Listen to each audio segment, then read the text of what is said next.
What's up? What's up, Chad? How is it going? We're live.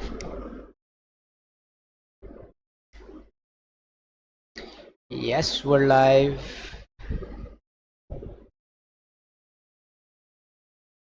Okay. So, our agenda for today is going to be uh, we are going to be working on the packet parser.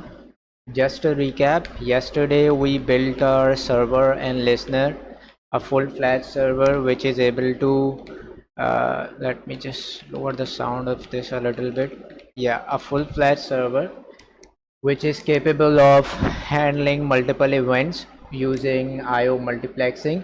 Just for the context, IO multiplexing is generally where let me just scroll down to the part. Yeah, so we're doing IO multiplexing using the poll and using polling. So IO multiplexing is generally when you don't want to use multiple threads, you want to keep the single thread and want to monitor or want to work with a couple of events, or you can say you want to do multiple operations but not use a multi-threading scenario. So what you do is just in polling, in specifically for polling, you just tell the kernel to monitor the events for us and let us know whenever there is an event on any of our listeners or the PFDs array. It's going to tell us that, oh, there is an update on this particular connection that you had. For instance, your listener has an event and someone is trying to connect to your server. The kernel is going to tell us to it. So we just offload that part to the kernel itself, and it helps us in a scenario where we don't want to use multi-threading and want to keep with the single thread and a single process and let some other service handle our operations and monitoring, something like that. So we covered polling. We had a poll server where we were able to create we were able to have multiple connections being connected to us, and also concurrently send messages onto them, and there was no blocking behavior. Obviously this is synchronous. When the number of connections are going to increase drastically, it's going to be really slow. Polling is going to be really slow. So we in the future we will be considering something like maybe an event library, and I have not gone into that part, but yeah, we will be considering that too. So moving forward, our server is able to handle multiple connections, our server is able to handle multiple message concurrently, and we are able to also kind of send a response back. If we want to, we can do that. And if some particular connection which has connected to us decides to just disconnect from us, we are managing the server state at there also. We just remove it from our polling array that we have, poll FD array that we have. So today our goal would be to complete the packet parsing for the MQTT, where I will be using a certain existing code base that I already have, and I'm going to be connecting from that code base to our poll server, or to, you can say, our server, and I'm going to be checking what kind of packets are actually being transferred from the MQTT client that we have, and then we will try to decode and parse those packets. And once those packets are parsed, we will be able to check like what kind of event or packet is there. For example, there are multiple kinds of packets that we receive from MQTT. It can be a subscribe packet, it can be a connect packet, it can be a ping request packets. There are different various. We will discuss that once we go through the project itself.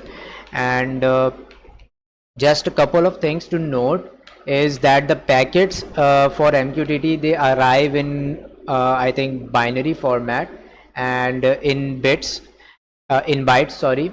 So we have to decode the bits, we have to decode the bytes itself, and we need to see what kind of packet it has. For example, if I can show you MQTT packet type,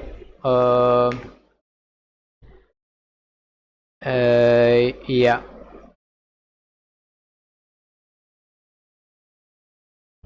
just a moment.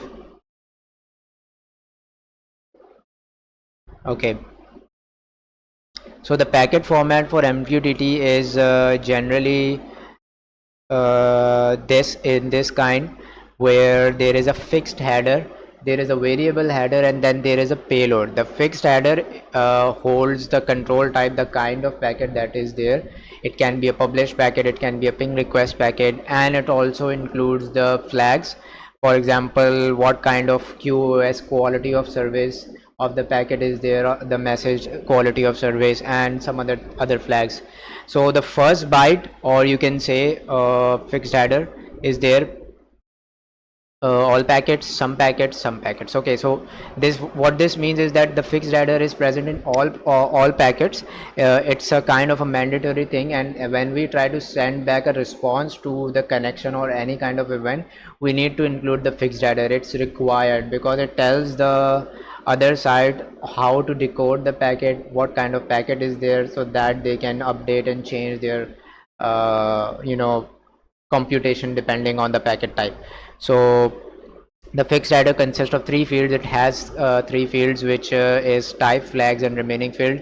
The first four bits are the type of the packet, generally connect, subscribe, things like that, the flags, and then there is the remaining length. The remaining length we will be calculating through a different use case, and then there is the variable byte, and then there the payload and other things, all of that. So to decode packet, we need the packets are going to arrive in binary format, and we need to like in kind of in this way, like something like this is, I think, hex representation for binaries, and it's going to arrive like this, and we will be basically decoding them into number format, like number format in binary format, no sorry, number format, and then we will check accordingly how to make our algorithm or whatever the decoder is. So just for context, 0x0, this hex representation, it basically fetches the most significant byte. It is useful for fetching when we need the most significant byte, most significant bit, sorry, it is useful when we need the most significant bit, and it is generally when we are trying to calculate the remaining length from the fixed header, because what happens is that we parse the control type, we parse the other four bits, which are the flags, and then comes the remaining length. So in order to see whether we need to continue to the next byte or not, we need to have some kind of indication that yes, there are some more elements left to this remaining length, because remaining length is calculated based on the bit counting. If I'm not sure if I'm trying to make sense of it, but I'm trying to explain what I have understood from working on this or from my research. So what happens is that remaining length, you keep on going to the bits, you keep on calculating the remaining length until you reach a bit where the most, until you reach a byte where the most significant bit is set to 0, which means that there is no other remaining length left, so you can stop now, and this particularly is your remaining length.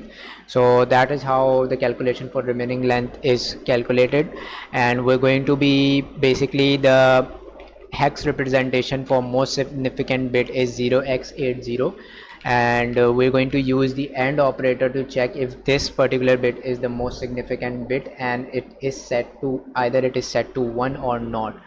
And then we have 0x7f, which basically just gives us the upper 7 bits which we need in order to fetch the data from that, and then it's useful for, it's also useful for calculating the remaining length. 0xf0, it gives us the upper 4 bits, the upper nibble of a byte, and it's useful when we're trying to have the control byte, oh sorry, control type.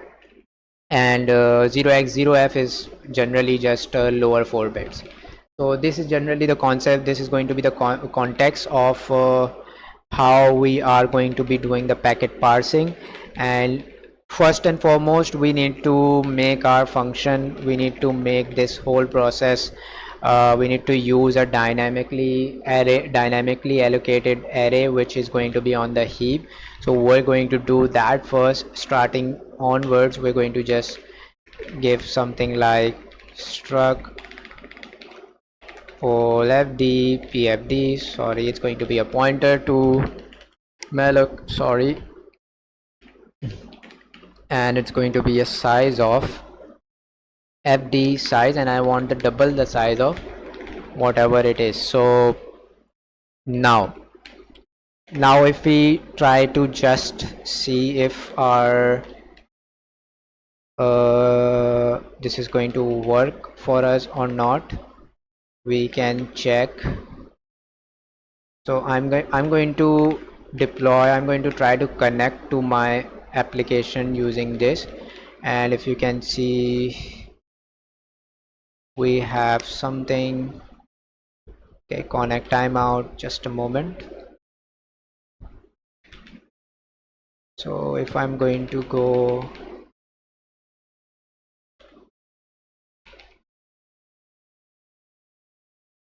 let's just do one thing, let's not use this, let's just use socat to try to connect, so that we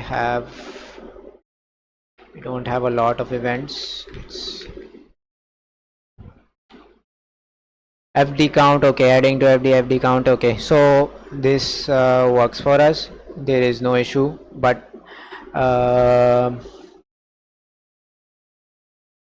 the point of using a dynamic or the array on the heap is so that when this array is full of connections, we can reallocate the memory, and in order to reallocate the memory, we need to have the exact array. So we need to give it a double pointer.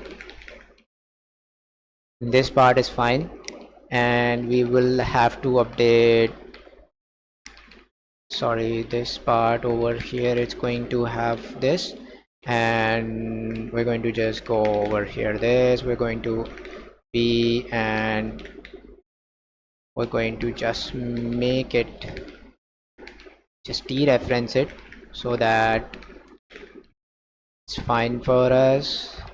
It's accept connection. We're also going to have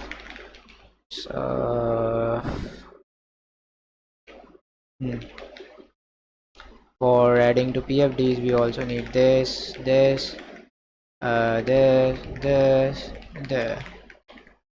Yeah, now we can just reallocate the memory. The reallocate command, I think I can do something like a man page, doesn't have anything for reallocate.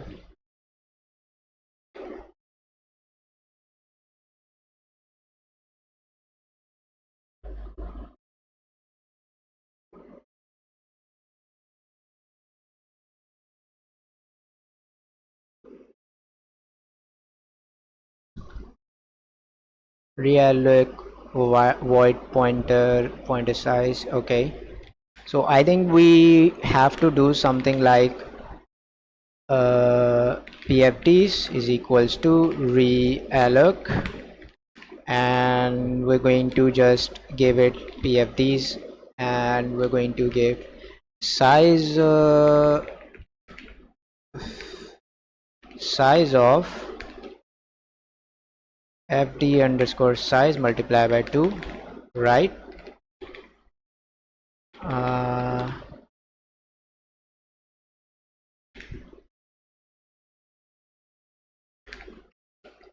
Multiply by 2, right?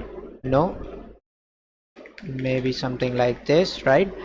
Multiply by 2, size of fd size multiply by 2, it's going to allocate the size for us, it's going to allocate the double the size for us, okay. So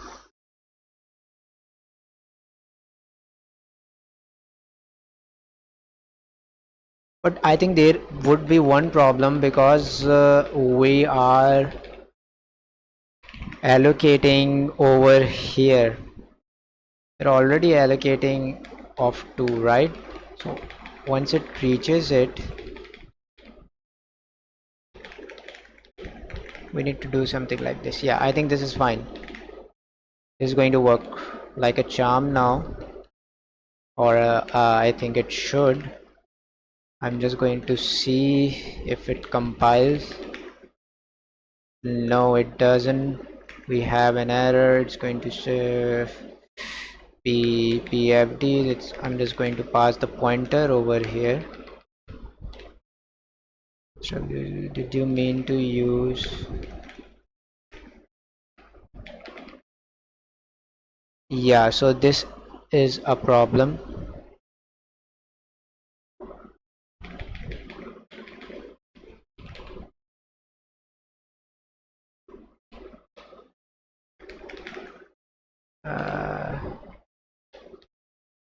Need to have over here also. Okay, this part is okay, but this part I can do something like this, right? I don't need this. Yeah, just compile it. It compiles for me, and if I try to connect, I just want to do something like this. Try to connect, try to send a message. Hey there, it works. And if I try to connect another function, it works. Hello, hello from 5. Yeah, what's up? Yeah, what's up from 4. Okay. Okay, now we have a problem when we are disconnecting. So it's we need to do.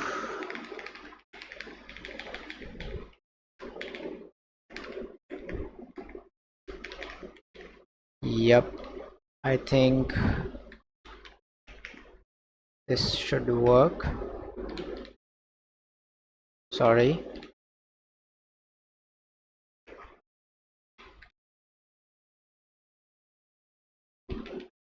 No.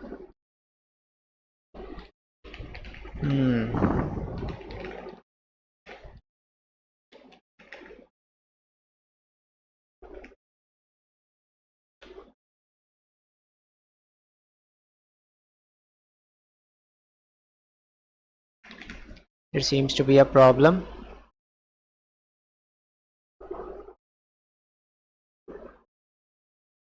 Double pointer, the pointer is pointing to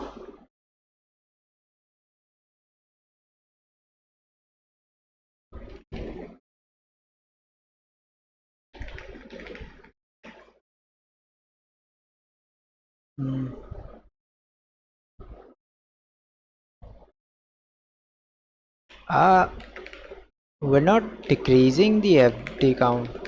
Why?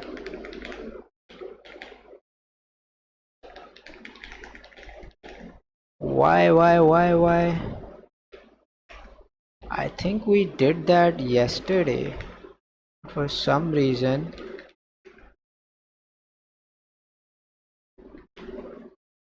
Okay, it works now.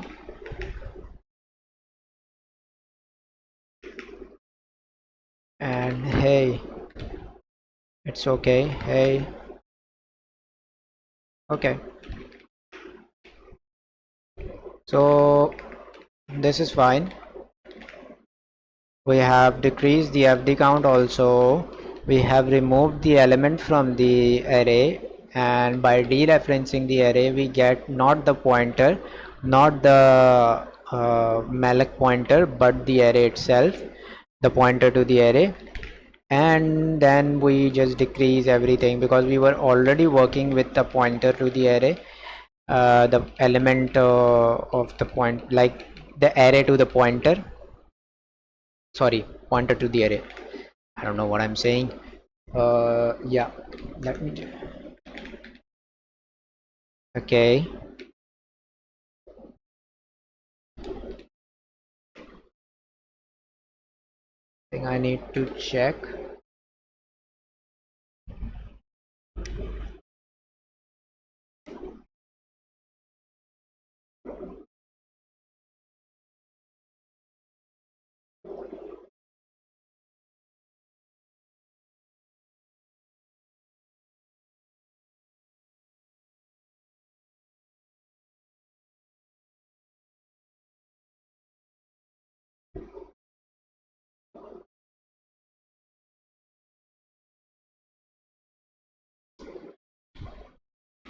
Okay, so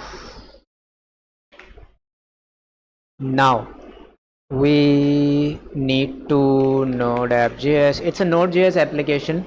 My client, it tries to connect. It is just kind of an MQTT client, and because we are building an MQTT broker, so we need to have that kind of, okay, something.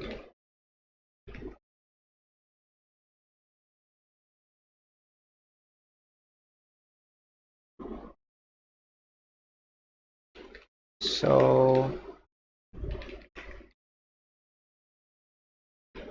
I need to see what exactly is happening, right?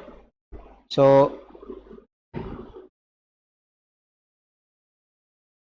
fd count, this is an accept invalid argument. Okay, there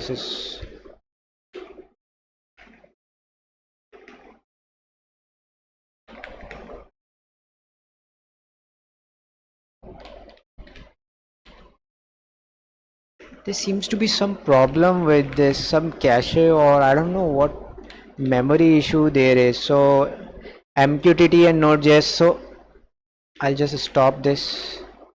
What happens is that we receive a count and then add to the PFDs array.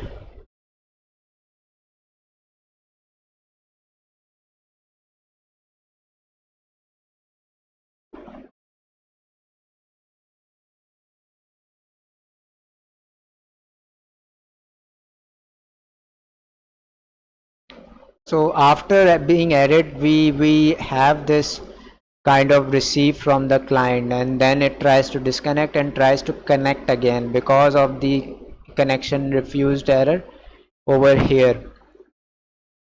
No, not the connection refused, but connect timeout. Okay, so it tries to connect it. We're not giving it any kind of uh, you know we're not giving it any kind of confirmation that yes, you have connected to us. So we need to parse the packet now and see what kind of connection or what kind of connect, like the packet we have received, and then we can decide what sort of packet we want to send in the response. Yeah, so this is okay, this is also okay, but instead of this over here, I want to do one thing, is I want to create a function which is going to take in the fd, and it's going to take in uh, the buff, the pointer to the buffer that we want to receive the message in. It's also going to take uh, the buffer is going to be unsigned integer of 8 bits, and the buffer is going to have, so we're just going to do this,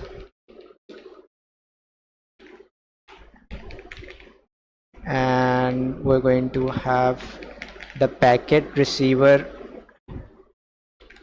and we also need to send it the PFDs array, right? And we don't need this, we're going to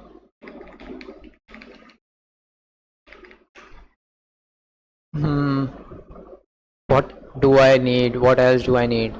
I need to call the receive all. I need to send it the FD. I need to send it the buff. I'm going to have the buff over here like this, right? And I'm going to send it here. I'm going to send the PFDs here. I'm going to remove this, and in response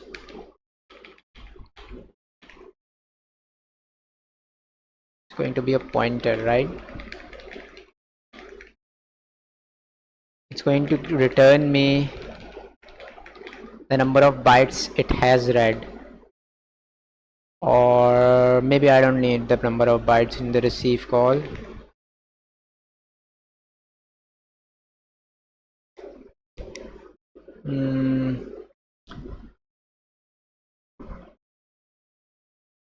I just need to put it in the buff, and ft count.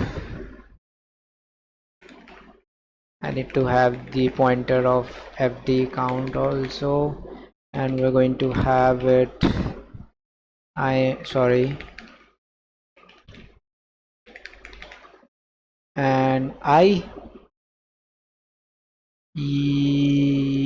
yes, the I also,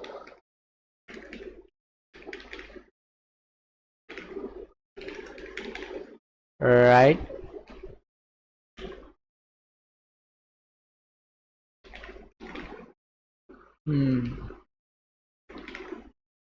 Seems to be okay.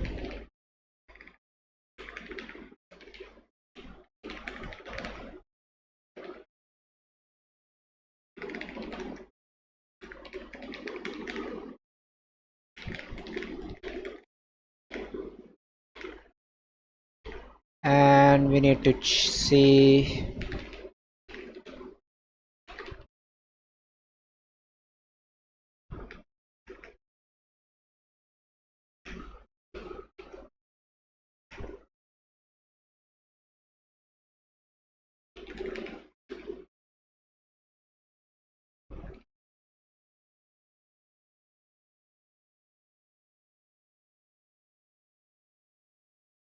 okay, I can create a buff over here of around 245, and just give this, right? And it's going to, I think, not have an error, right? And yeah,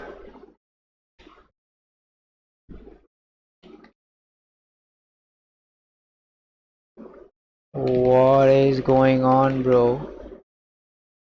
You have to received from the client. We can do one more thing, is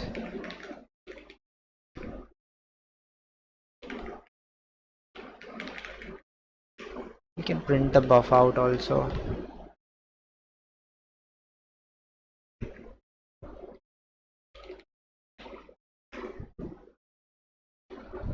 Works for us. Okay, we don't need the else condition now. We can make it void.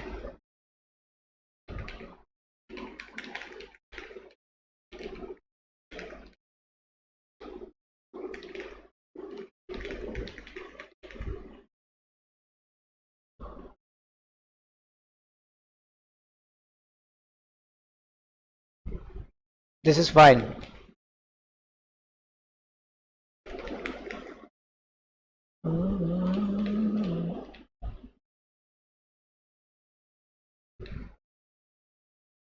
So as you can see, we are getting some sort of packet from the, from the MQTT connection that is being tried to make, that this particular application is trying to make to us. So we're just going to do one thing. I'm just going to show you,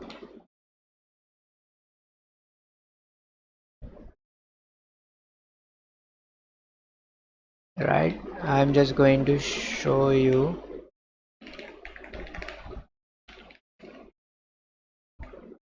that what we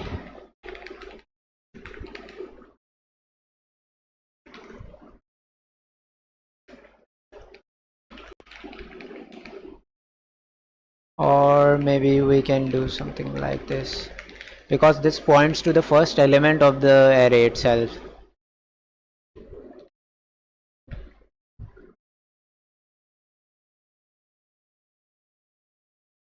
No,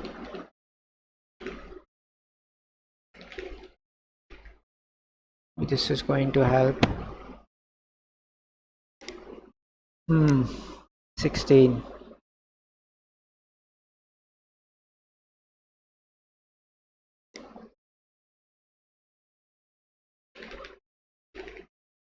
So we're going to have a function over here, unpack packet header. This function is going to be responsible for the unpacking of our packet header. As you will see that we will first try to fetch out the control type from the packet. The control type is generally the type of packet which is there, which is subscribe or connect and it resides in the upper 4 bits of the packet itself. So we need to fetch out the upper 4 bits from the packet, from the first byte, the upper 4 bits from the first byte. That is very important, that we will be fetching this from the first byte only, the upper 4 bits, which is going to tell us what kind of packet is being sent from the client. So I am just going to have a void buff, because I would need to convert it into most probably a character later on, and you will see. I'm just going to have the void buff. And what else do I need? Do I need anything else? Do I need? No, I think for now this is enough. So I'm just going to have something like packet uh, packet header or packet control type, and we're going to do packet control type is equals to buff.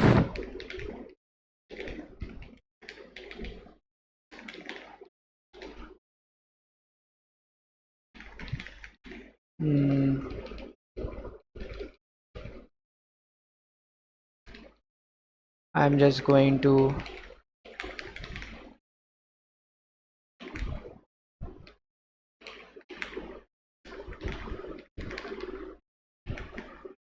something like this works.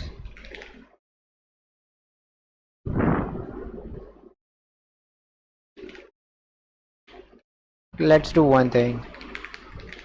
Let's do this, okay? Just for, we'll see later how we need to deal with this. And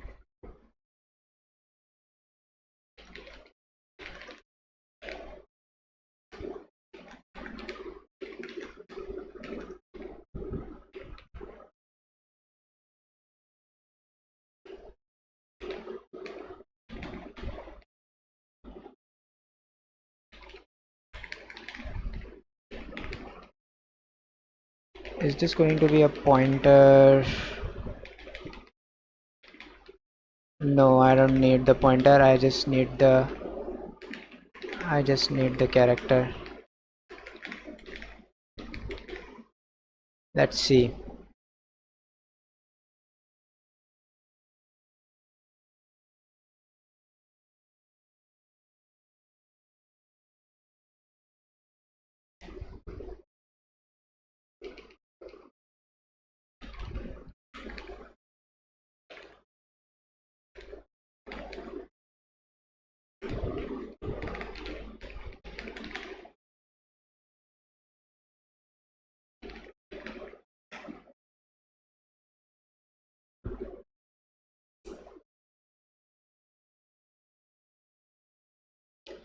Not getting the packet type again. Let's see where we messed up.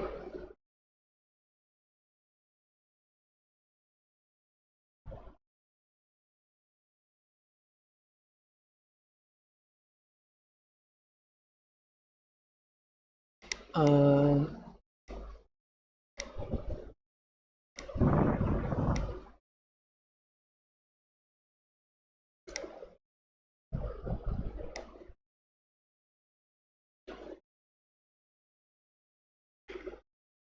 the packet type is packet control type. It should give us is this going to be, because then wanted to assigning to car from int. Oh sorry, I think it's not going to be a character, it's going to be a digit. Yeah, so the packet type that we're receiving from the client itself is going to be 1. It's also sending 0, a reserved packet type for some reason. We need to check. I think it's because of the garbage, maybe. So the packet type is 1. I'm just going to open MQTT spec. I think this is the one.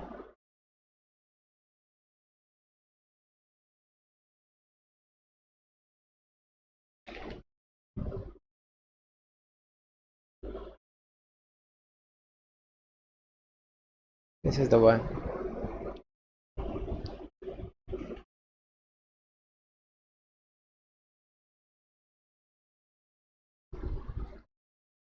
So this spec has everything regarding the protocol, MQTT protocol. As you can see that we have with us MQTT control packet format, the fixed header present in all MQTT packets, variable header present in some payload present. Yeah, byte 1 MQTT control packet, the upper 4 bits, the upper nibble of the byte has the MQTT control packet type, the lower nibble of the packet of byte 1 has the flags, and then in byte 2 there is byte 2 and continuing is the remaining length. It can be in the single byte, or maybe it can lead to up to 4 bytes also.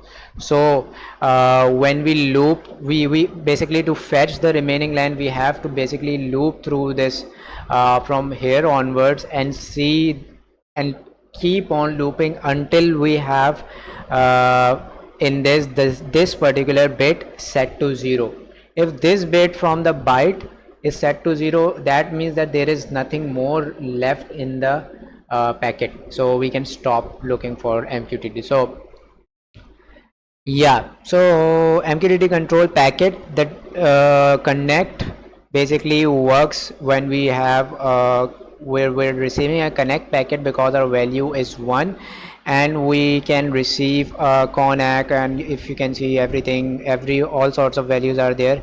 If we receive 3 type of packet, if we decode the packet header and we receive the value 3, that means that the packet type is of publish, and we need to respond back with a publish packet type, which is I think pubAck, something like pub acknowledge, which is going to be the packet type 4. So moving forward, we have fetched out the packet control type. Okay, one more thing we need to do is we need to have maybe an enum that defines us all of our packet types and their values. We can define an enum over here, type enum packet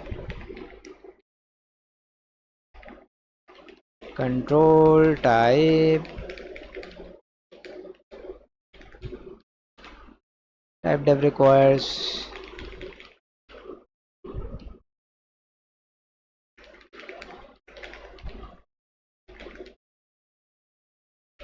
so we have the connect packet with the value 1, and we have the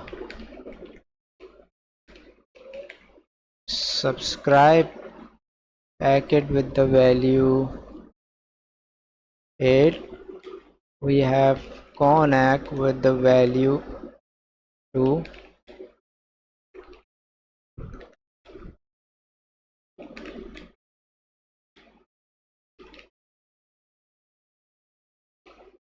why am I doing it like this? I should just do something like this, right? Sorry. Okay, perfect. For now we would only require this. I think this is enough. Publish, connect, subscribe, subac. I think one more.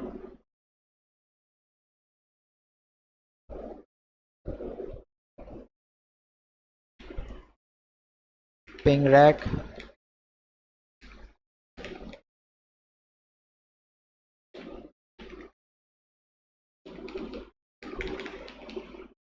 All good.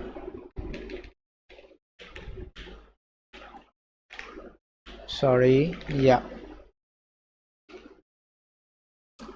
One more thing I would like to do is also define kind of a struct for our packet. Packet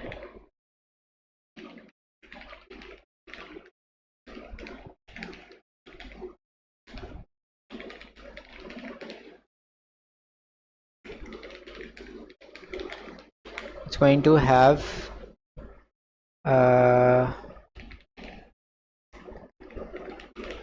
control type of control type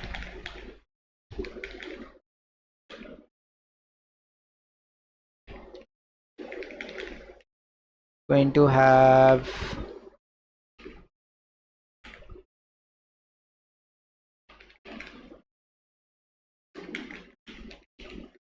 an entity meaning length, an entity variable.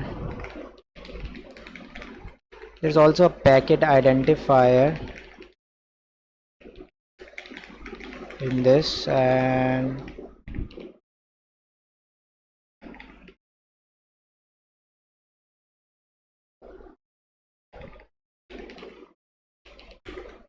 payload, I guess.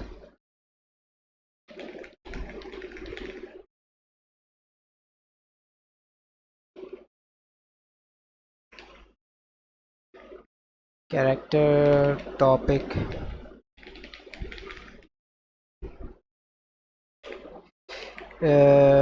topic size.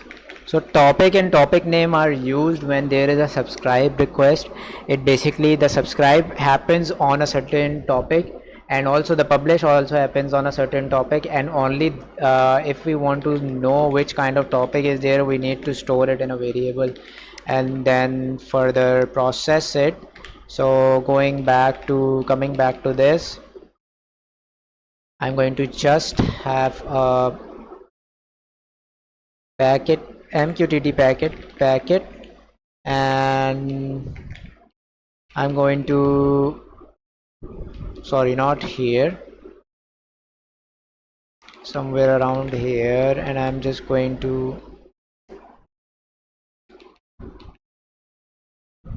give it the packet, and so that it can just work.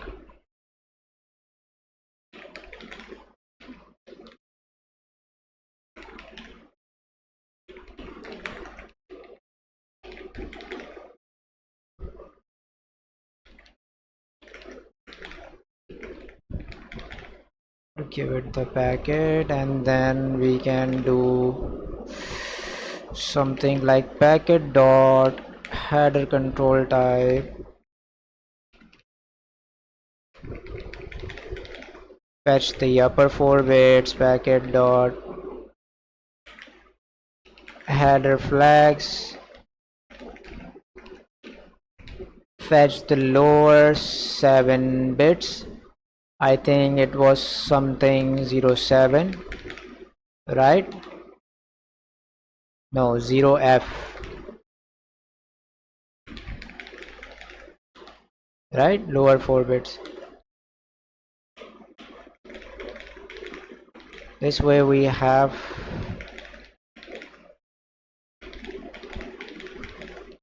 and we also need to unpack the remaining length. We're gonna do that. And where, yeah, here. Oh, just print me the control type and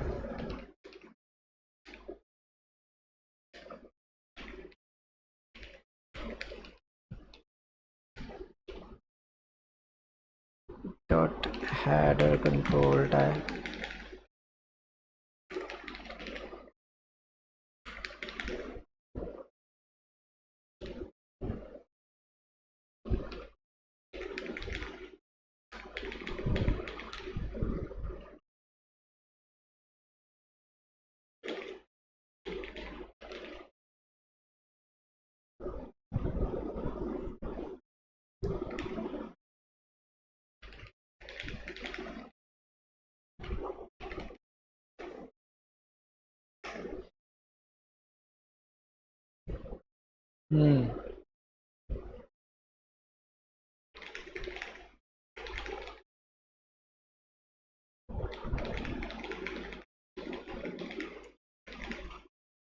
So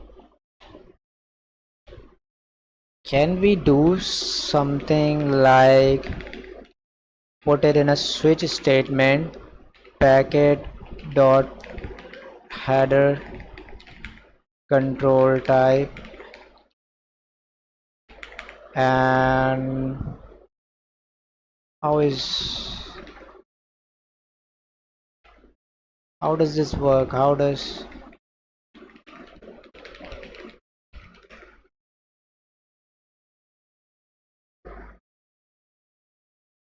case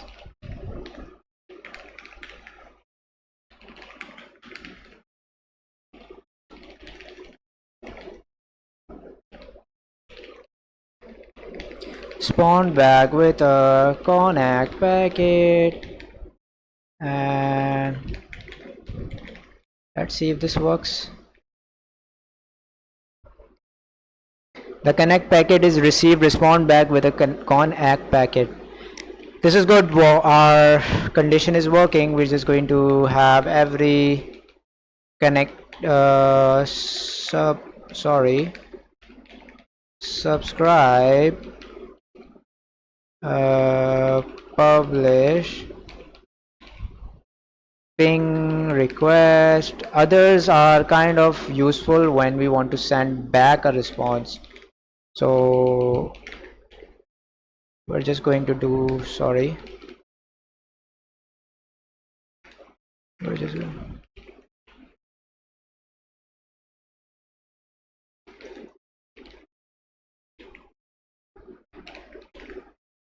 we're just going to do publish packet is received, send back a pub ack,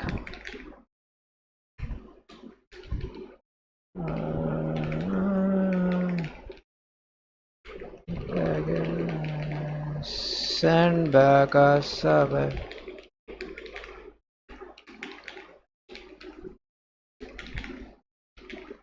Seems good.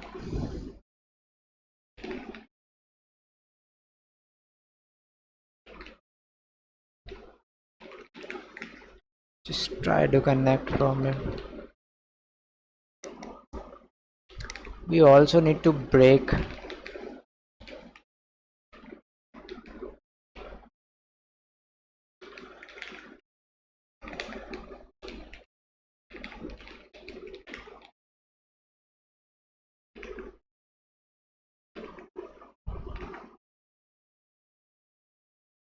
Okay, great. So our conditions work. Unpacking of the first byte seems to be working well, and now we need to do something like int l shift is equals to 0. So this is going to be used to track the count of left shift that we've done, and we're going to be, because in order to fetch the remaining length, we have to do left shifts, and the left shift basically gives us the last 7 bits of the byte, and from that last 7 bits we basically see what kind of values are in there, and we loop through the last 7 bits and keep the track of remaining length. So we're just going to do a do while loop. The while loop is going to go until we receive something like 0x80, which is going to be the most significant bit being set to 1. If it's not set to 1, that means we have to break out of the loop, and we have to just break out of the loop, and mm, and yeah, just continue with like the remaining length is done. Okay, one more thing I need is the buffer size. It's kind of important over here, because in order to keep the track of the length of the buffer, I need to have the size of the buffer also, which is going to be a pointer. And just give me handle line data and buff SZ.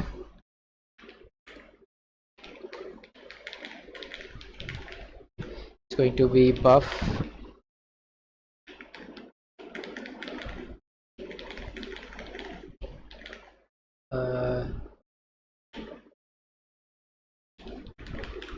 and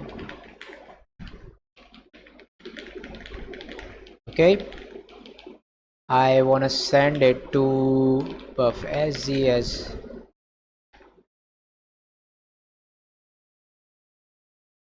I need it over here, sorry.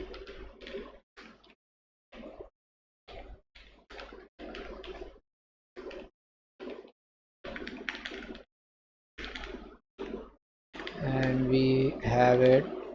Okay, the first thing we're going to do is just to see if we are on the correct buffer, we need to make the buffer size, because we have read it and we need to decrease the buffer size and increase the buffer and check if buff SZ is equals to 0.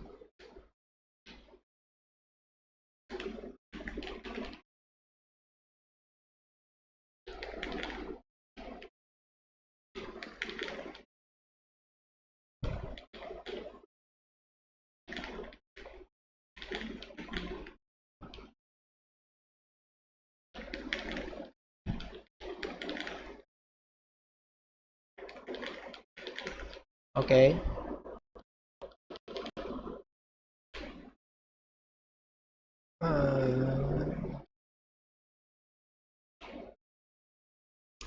now we need to check or just have the bits, which is going to be something like packet dot set the remaining length to 0,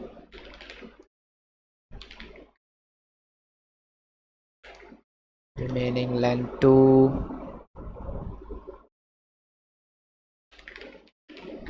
it's going to be, we need to plus it, and we need to have the buffer where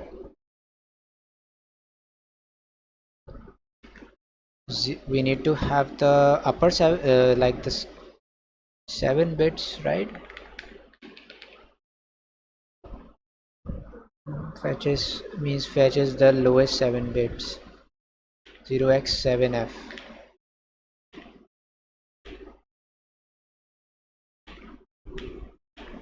Where did it go?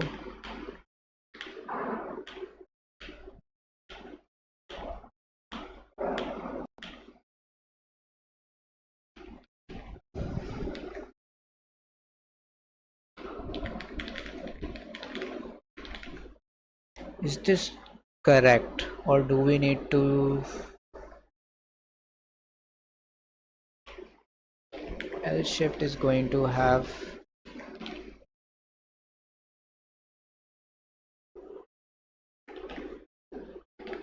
left shift.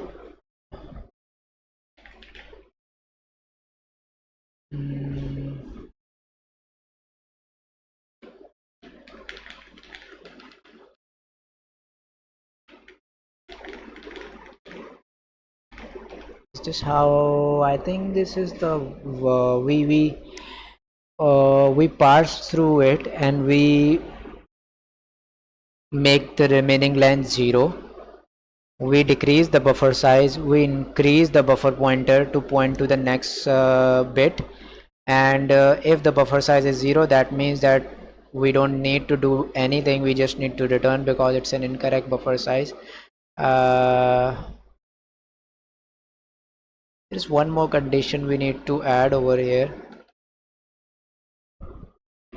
which is going to be an incorrect remaining length, but we can add it if L shift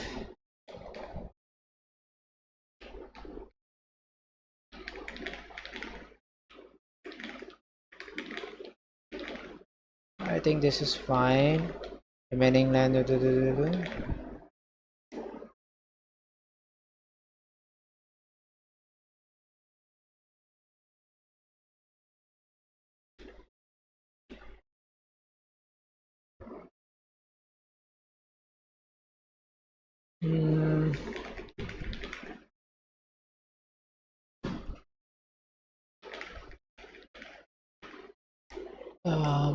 packet remaining length and then plus buff and 0x7f mask the other 7 bits and move towards the left.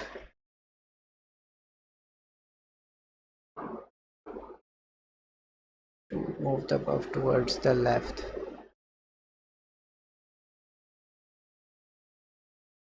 L shift is going to increment by 7.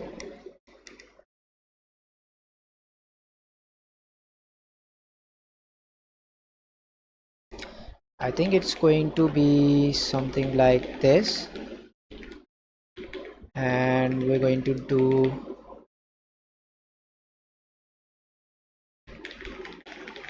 something like this, I guess.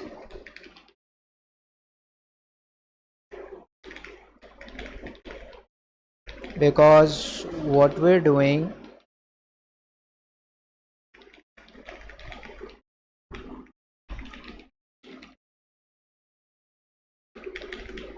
we need to decrease the buffer size after we get out of the loop and consume the last byte also, and I think yes, we need to move the left bits and make sure that we are moving to the F7 bits, right? Let's look into this. I have a repo which has,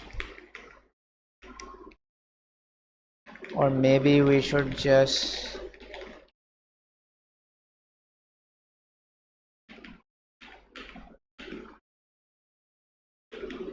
what is happening, why this is not working correctly.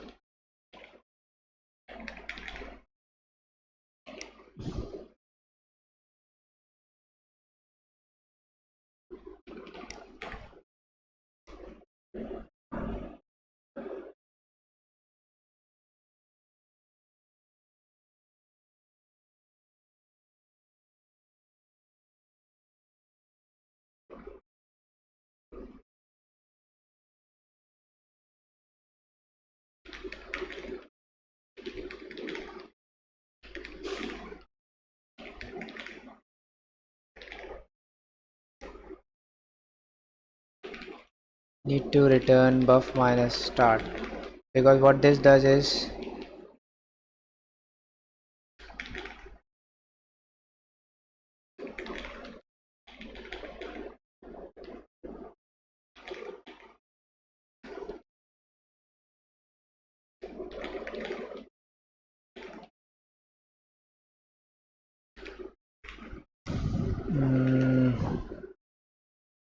the amount of bytes consumed. We send this, we return this because we have to move the pointer accordingly. The buff itself has all of the bytes that are there for the packet. Now what happens is that whenever we receive a packet header, we first bring out the packet header, we bring out the remaining length and everything, and then we want to fetch out the the remaining length. So for remaining length we need to decrease the buffer size, that this much amount, this amount of buffer is already it already has been read from the buffer, and increase the pointer. This is just basically the pointer which is pointing to the element of the array. If at first it was the first element, when we do buff plus plus, it points to a different element, right? So what happens is that it just points to a different element for this particular stack only. Not it doesn't change the actual array, but for this particular stack only it just points to that. And because we want to move to the next pointer, it moves us to the next pointer, and accordingly we keep checking the next byte and see what kind of if the next byte, if the other 7 bits has any kind of continuation flag or something like that, right? And yeah, I think that is it for this. And the amount of bytes consumed. So what we do is we create a start variable which has the original buff, which is equals to the original buff array. So original buff, for instance, has around 200 bytes, like no 20 bytes. And what it does is that the amount of buff that is consumed, we have the pointer, we just minus it from the start, so we get the amounts of bytes that has been consumed, so that we can move the pointer accordingly. We have read this much bytes, just move to the next pointer. So the next pointer means that we should move to the other part of the packet, which is going to be the variable header or the packet identifier or the payload or the topic, things like that. Let's just try to do one thing, and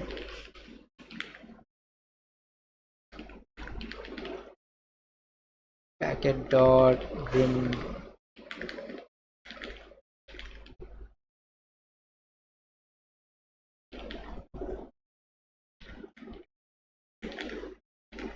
We're going to check if our remaining length is okay or not.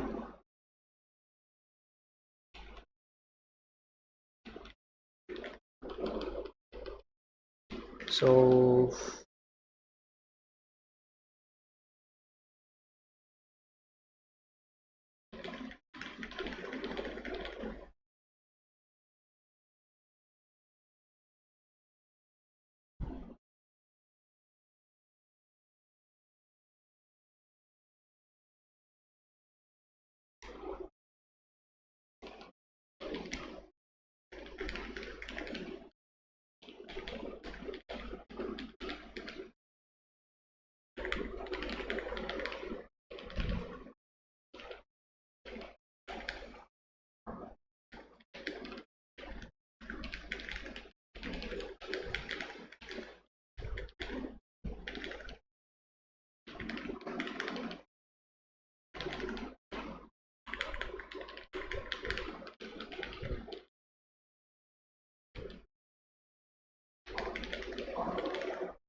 For some reason our remaining length is not increasing.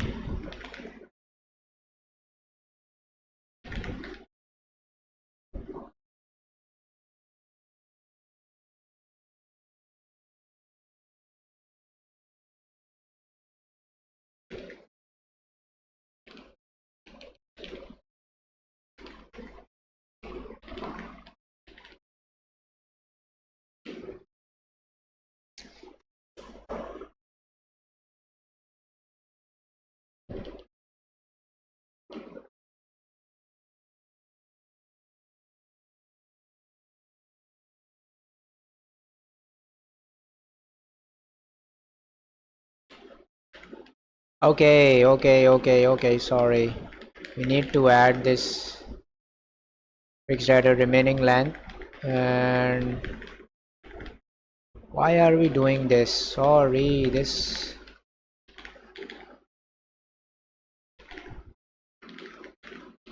I had to.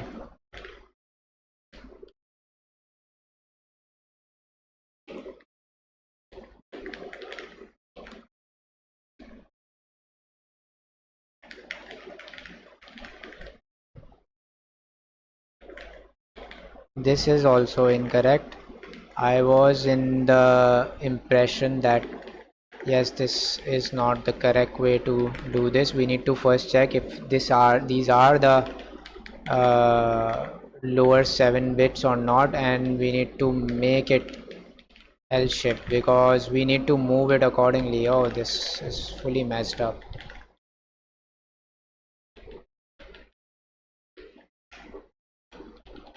Now let's see.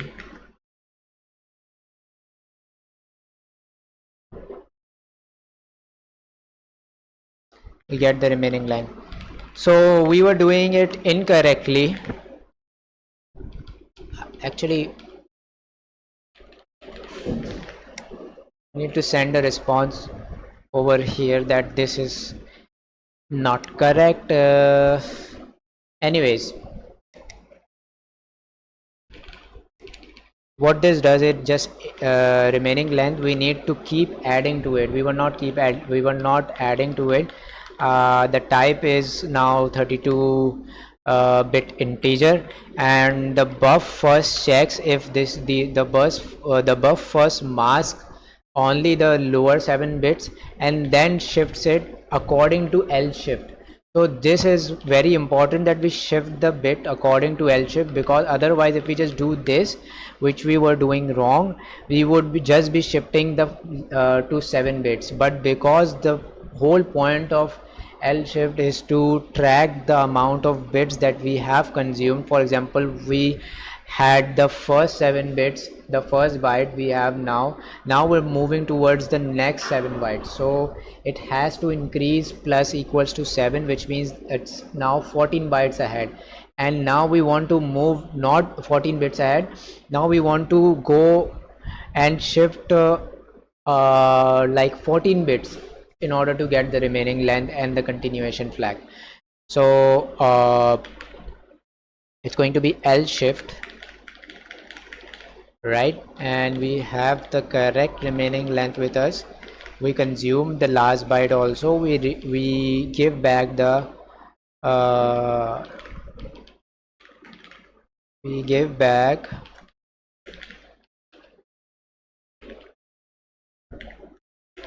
how much we have consumed.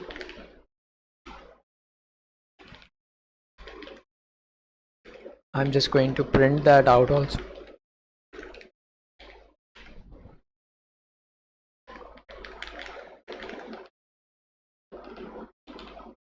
Going to take in this.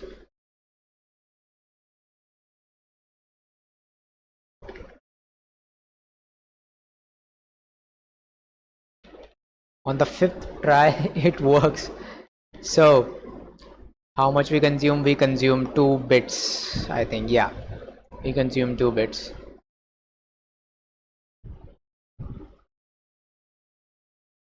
So the actual length, the total length should be around 31 bits for this. If we try to see Where can we see? There was a way to see.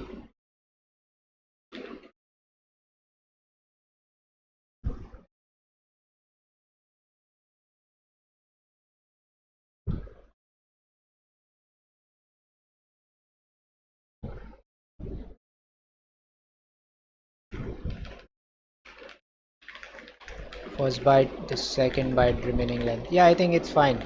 First byte was the one where we read the control type, the second byte was the remaining length itself, and the third is we consume 2 bytes, so we need to move the pointer towards 2 ahead, which is going to be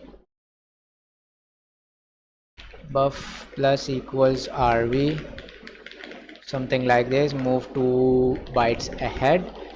How many you have read, because this can vary, so we need to make sure that we're doing something like this so it moves the pointer ahead for us to read. Now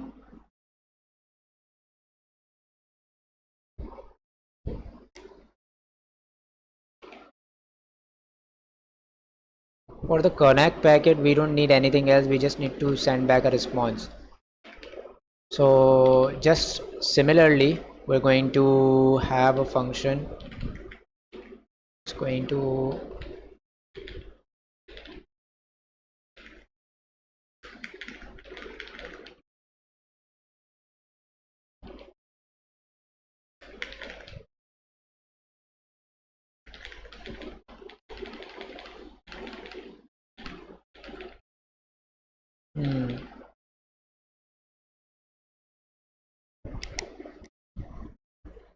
the packing, I'm not that much confident. I don't exactly remember the exact packing scenario, but we'll try to implement it. I know the concept how it works, but in order to make it work we would need to reference the syntax itself. But just to be sure, we need to change the buff over here. The receiving buff is different and the sending buff is going to be different. S buff is going to also be 245.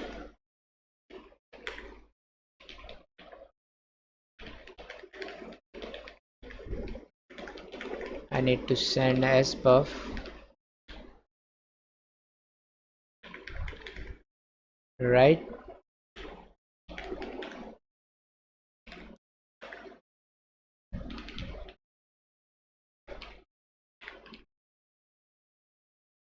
uh,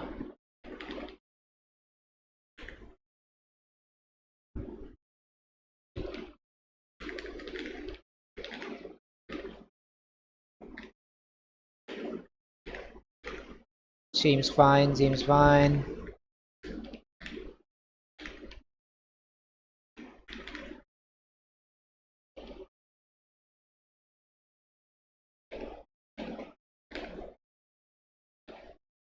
So we have to tell it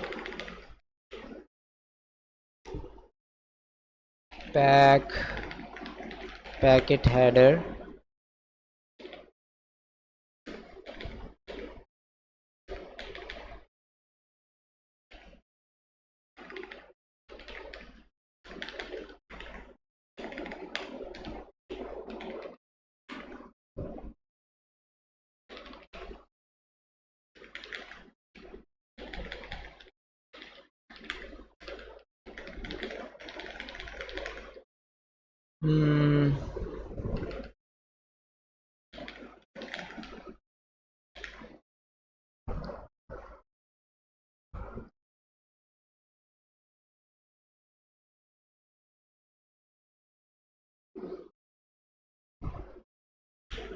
gonna do something like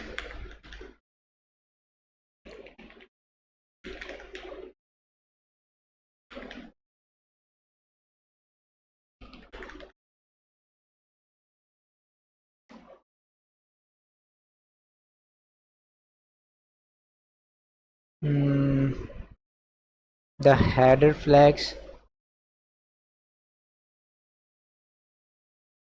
I need to have sbuff,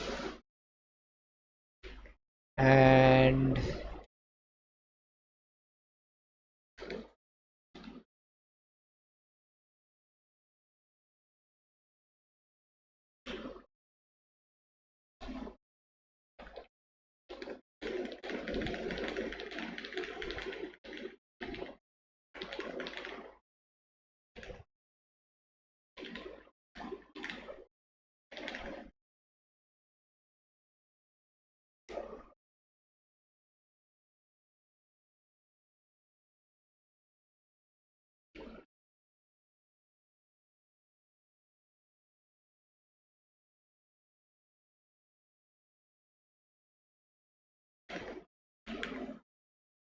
so the buff is going to be something.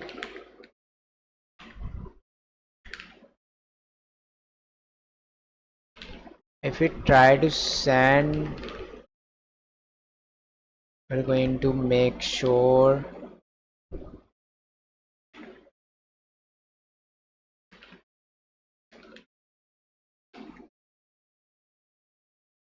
zero x upper 4 bits.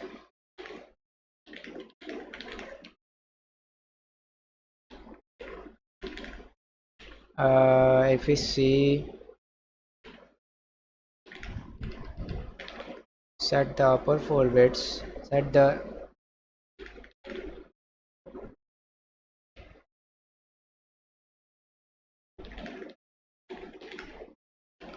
mm,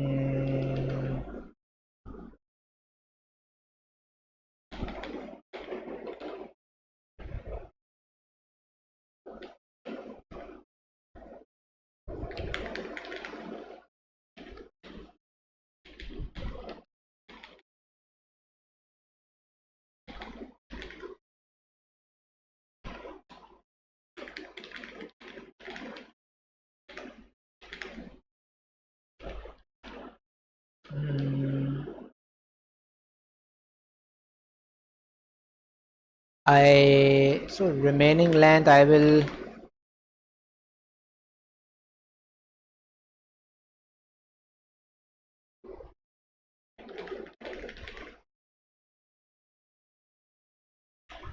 and then we need to send the message, right? S send.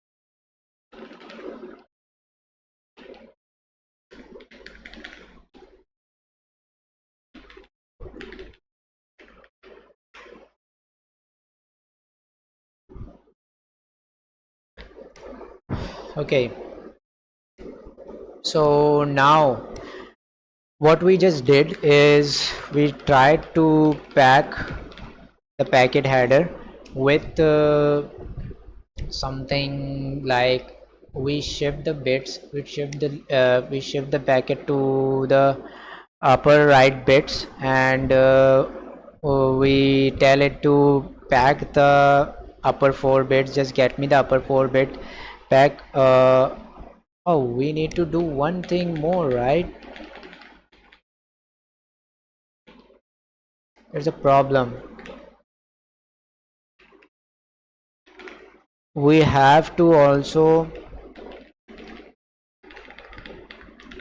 pack the control byte to the upper 4 bits.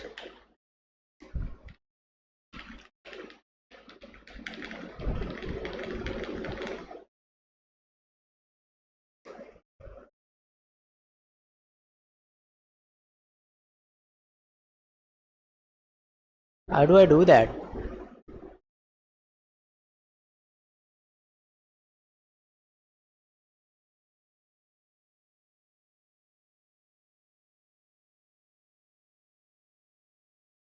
Hmm.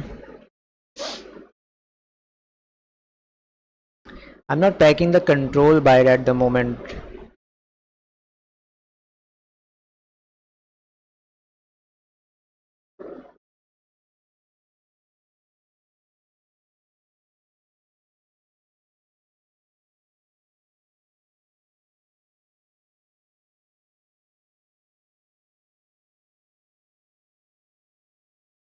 Uh,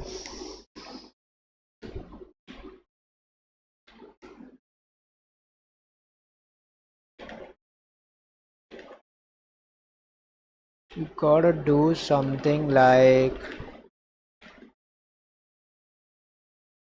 pack.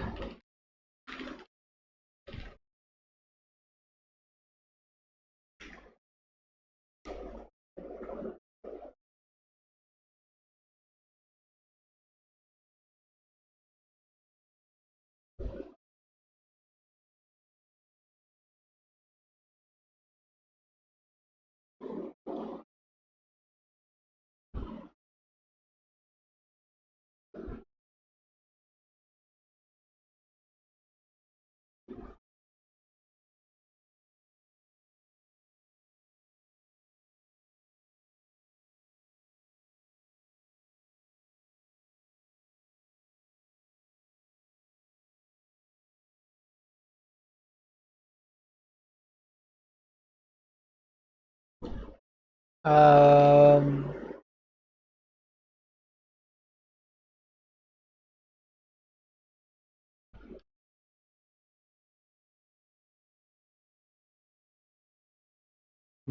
Packet,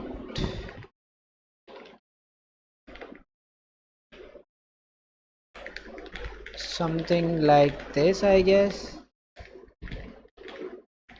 Pack the control type to the, yeah, I think, yeah.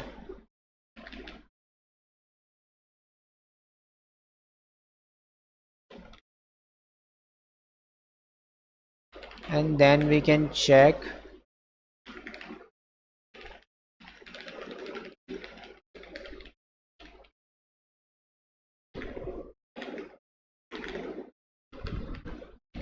with this.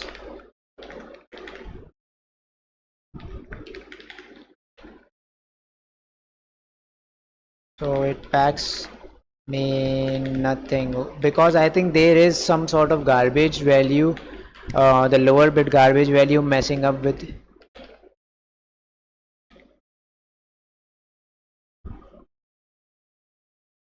And in order to remove that garbage value,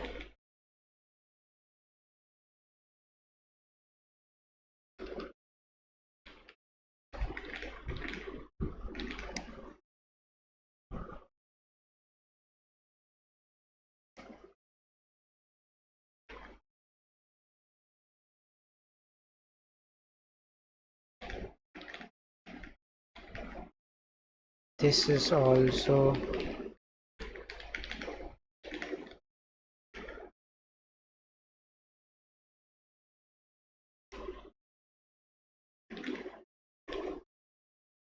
maybe make sure that 0x f0.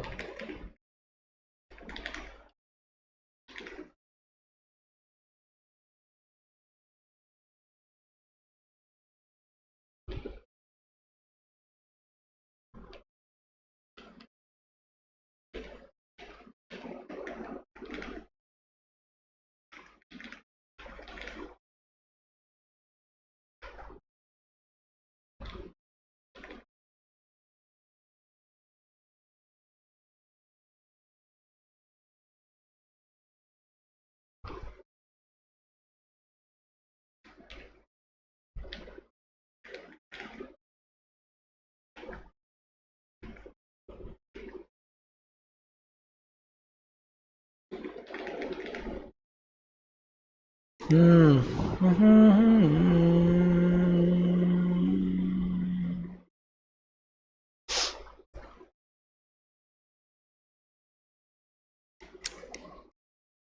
Are we doing this correctly? For 4 bits, lower 4 bits. Yeah, seems okay to me.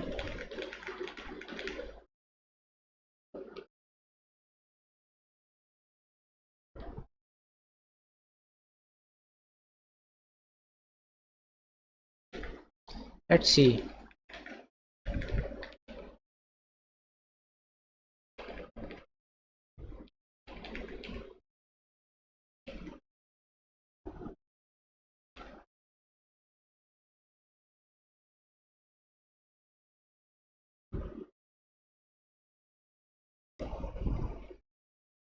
So we're doing it correctly, but we need to make sure the garbage value is not going there. So it does something double conversions.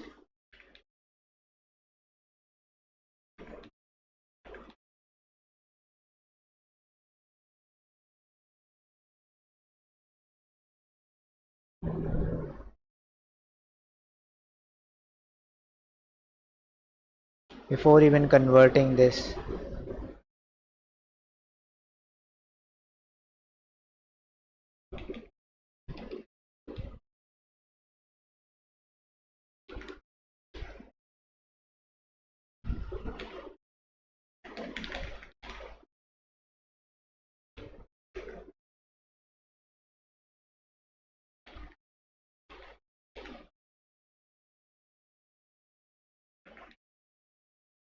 Uh,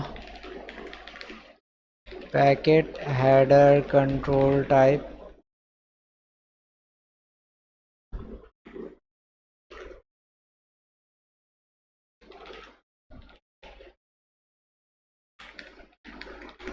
You're not getting this.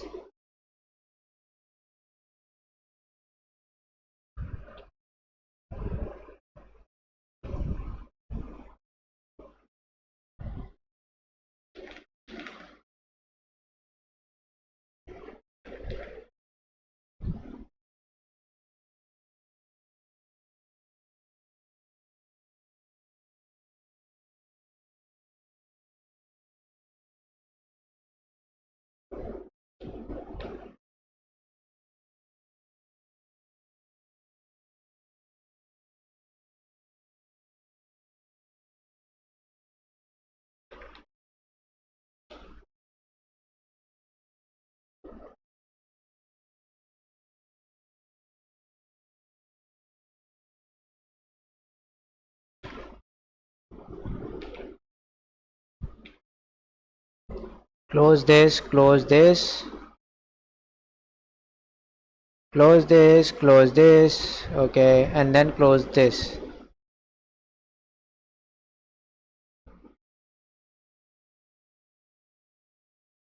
We're doing something like this now.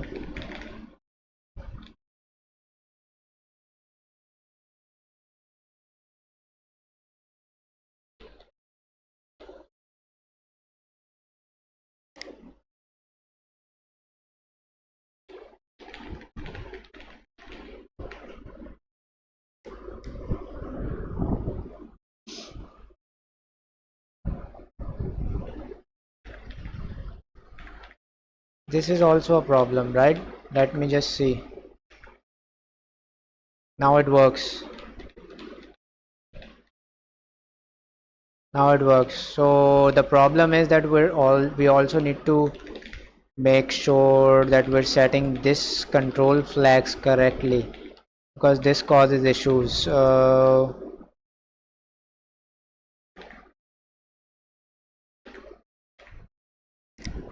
Just going to copy this.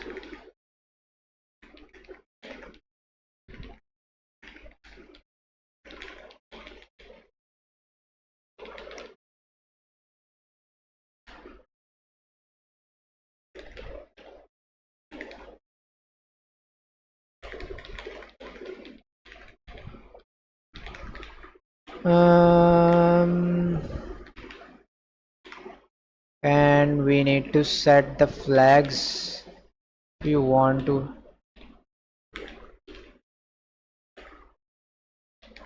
Do I need any flags? I don't think I need any flags.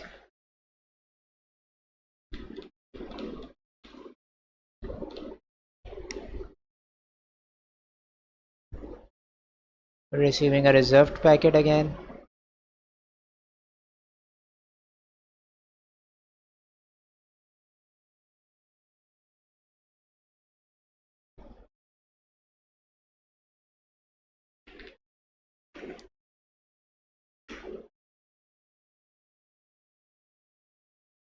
So okay,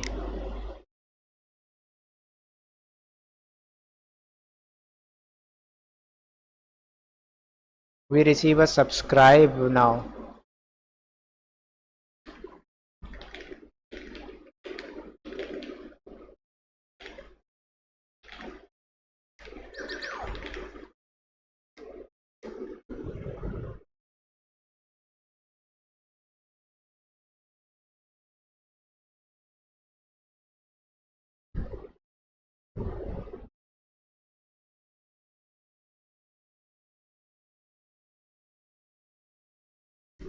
Just a minute, guys.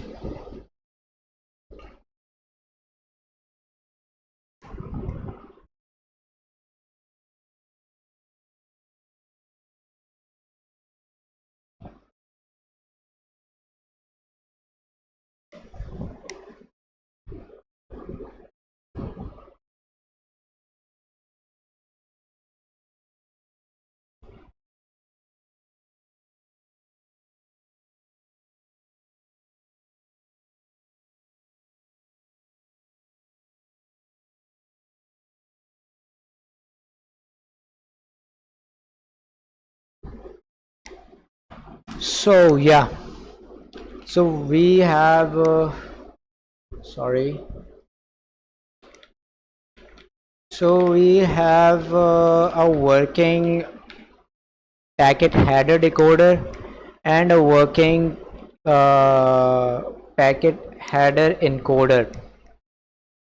What we do is we generally just if you can see, we pack the in the first byte of the buffer of the send buffer. We this all is to make sure that we copy not the garbage values, because it for some reason it just doesn't work if I do something directly. If I just copy the values of header control type directly, I need to make sure these conversions are there in the place, and then I right shift to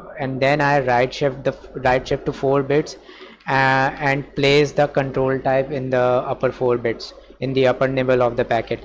And same goes for the flags. I need to make sure that the lower nibble, the lower 4 bits of the packet are properly converted, and this operator is used to set the values in the lower nibble, making sure our flags that are present over here are set accordingly. This is how we pack the header for connect. Now if we, after a connect packet is being sent without any issues, we need to do the same for uh, we need to do the same for this, yeah,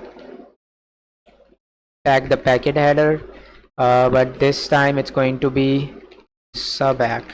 And now let's see the response that we get from the server. So the subac response is being sent. The header is fine because we're only parsing the header at the moment, so that part is fine. We have no issues with the header parsing. We are sending the correct header to the client. If you can see, I have this logged parse header 9, which is subac. This is basically being printed from the library, the MQTT client library in Node.js. Directly from there it receives the subac. So the error that we're getting is malform subac, no payload specified.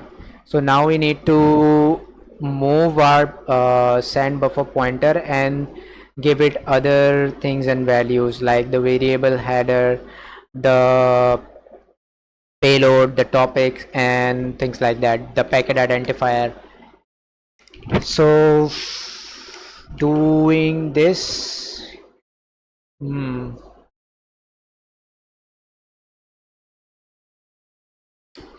more thing we need is we need to have the topic size also, like what kind of topic name we are receiving, uh, which topic is the client trying to subscribe to. We should also be able to see that, right? Let's work on that. I think we need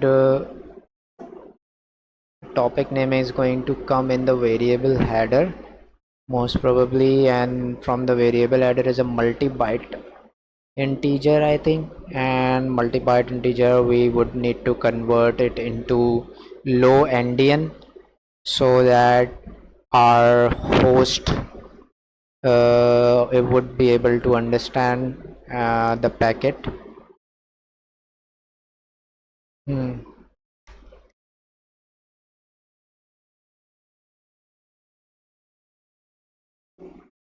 One more problem is there that we're not packing the remaining length. We need to pack the remaining length also first, and then we can move forward with the other packing of. Going to be a similar do while loop where we are going to pack, check if the remaining length. Hmm,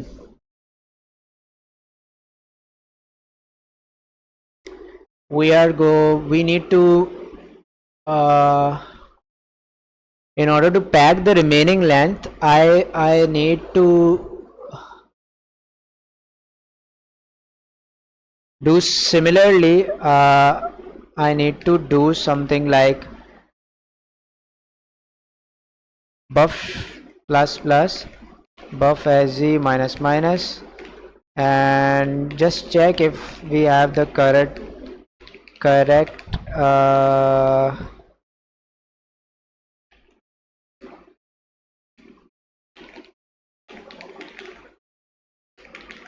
and this is also going to be similar to the packet header. It's going to keep looping until we receive the continuation bit, the most significant bit. If it's set to false, that means that the remaining length is completed, there are no bytes to follow. So we're just going to make it and 0x80, just keep going till that, and it's going to have a little bit of different logic because now we need to encode the bits and not just fetch out from there. So it's going to uh, let me just look.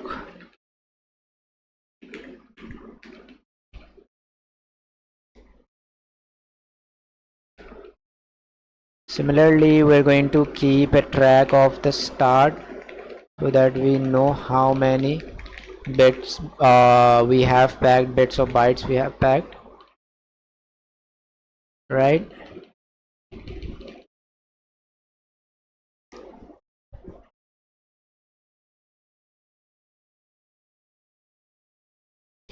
The logic for is generally if remaining length,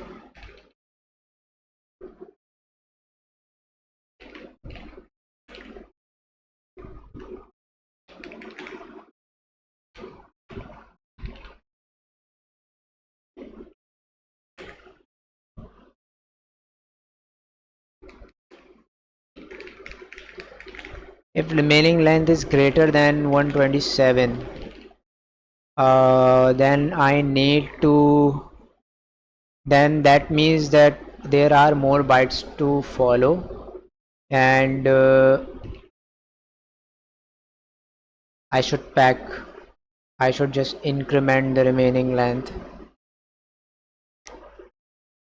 Hmm.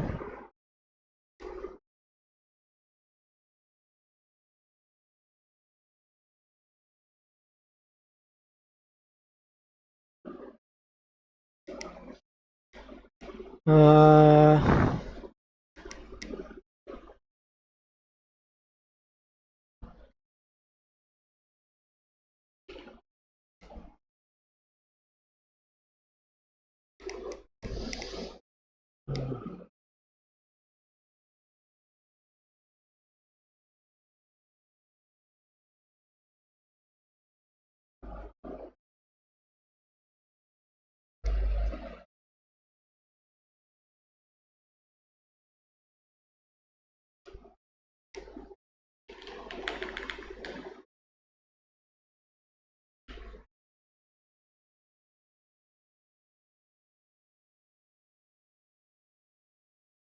Do I need L shift?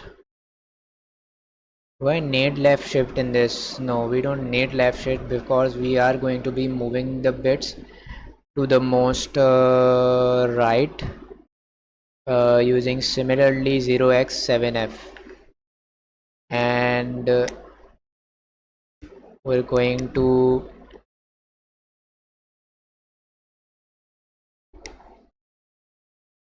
it's going to set buff, or maybe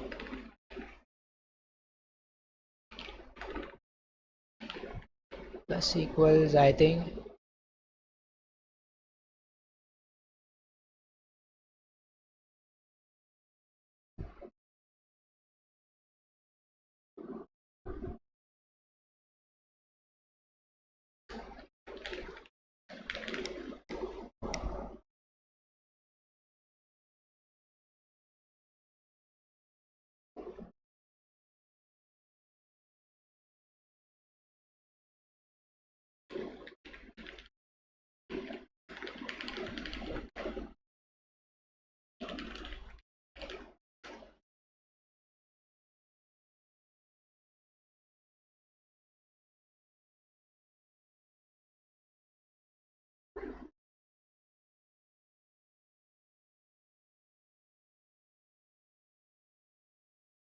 So this gives us an example where it says bytes return for the encoded length loop while the remaining length is greater than 0. Okay.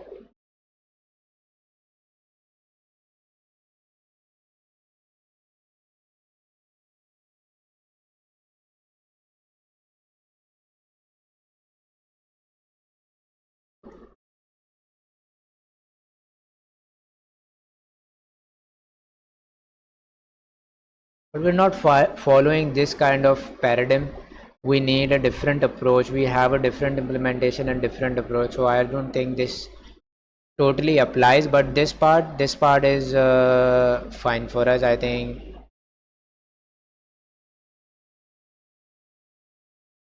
we need to make sure. So what's going to happen if remaining length is greater?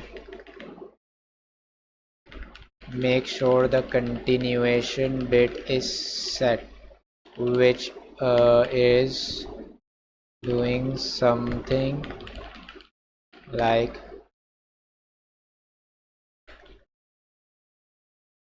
80. I Yeah,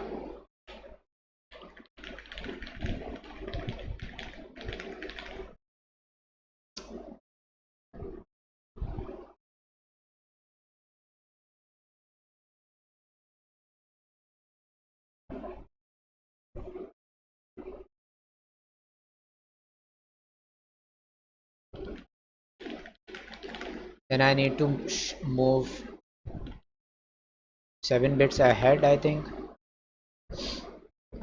we're going to need L shift,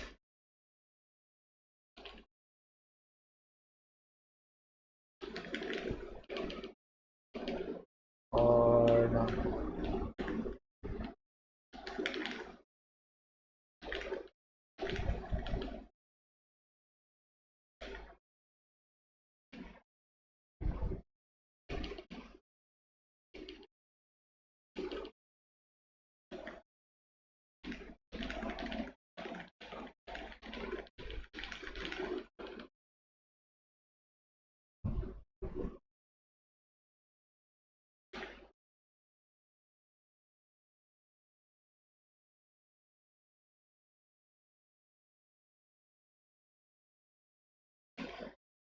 Pack next byte, buff remaining length, and mask out the. Okay.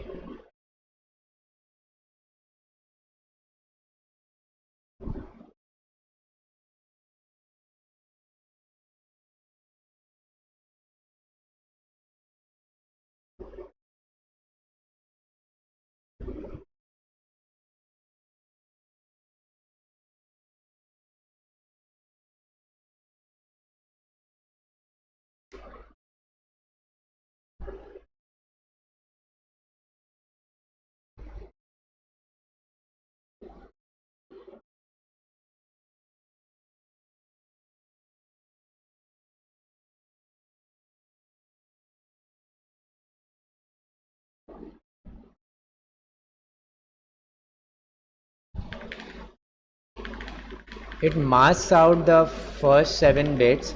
It checks if the first 7 bits are greater than 127. If they are, then it sets the continuation bit, and then it just reassigns the remaining length variable to move towards the right, like it shifts the 7 bits to the right, and it keeps on doing that until it receives until it until it would not go in this part. If it doesn't go in this part, that means that buff now is not set to 0x80. Okay, but there is one thing that I'm still confused a little bit about, which is this part. It moves the remaining length to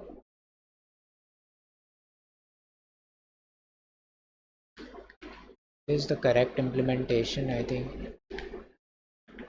Let's just try to do this. We're going to create an unsigned integer of 8 bits, which is going to be named remaining length. And what we're going to do is we're going to, I don't need this, is we're going to make remaining length equals to packet dot remaining length. We're going to make it equal to that, and we're going to make sure that we mask out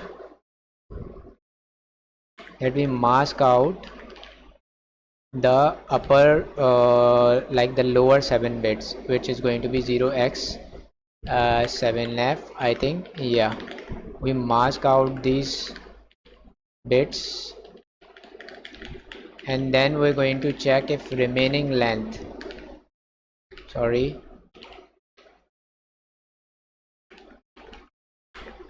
is greater than 127. Then we need to make the buff equals to 0x. We need to make the buff true, and we're going to move remaining length towards shift the remaining length shift the bits towards 7 bits towards right.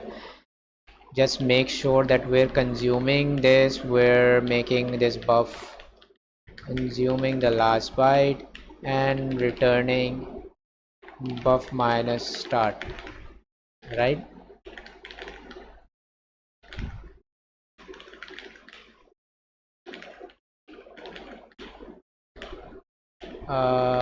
Just now, if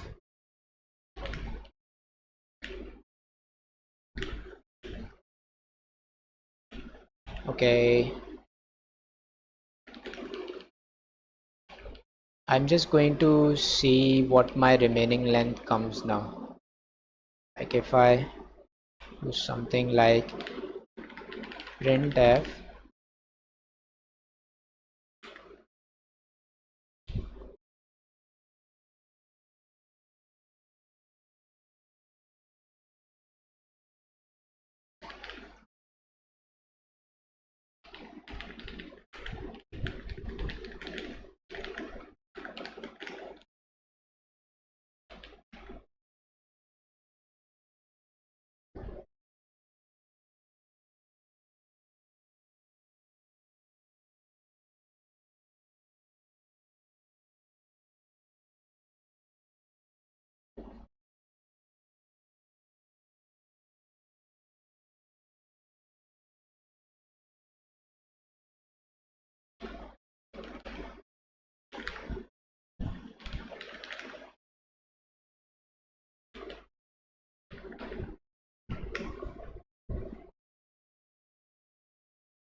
it's coming 0 because we're not setting it anywhere.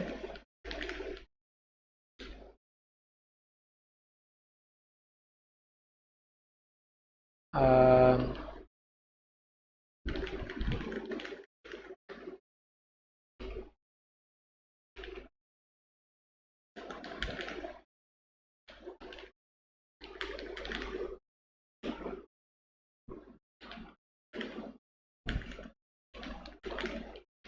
Maybe we need to do something like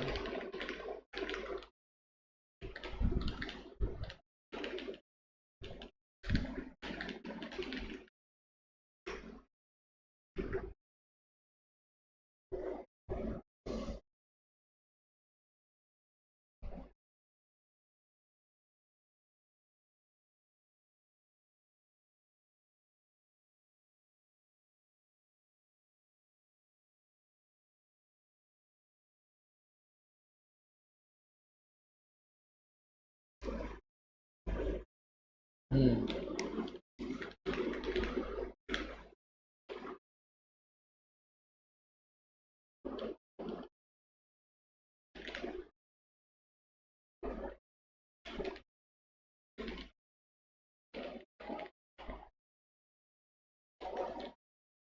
MQTT pack.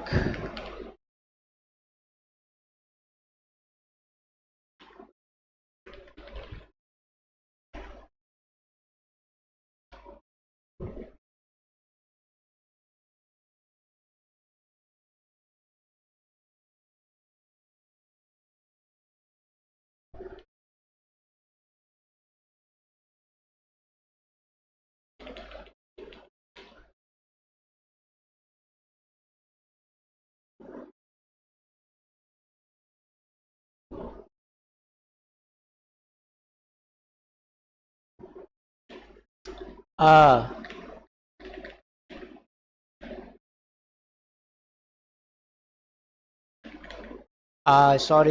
sorry. Yeah, remaining length for every particular packet is different. So we need to give an initial remaining length, which for connect it's 2, I think.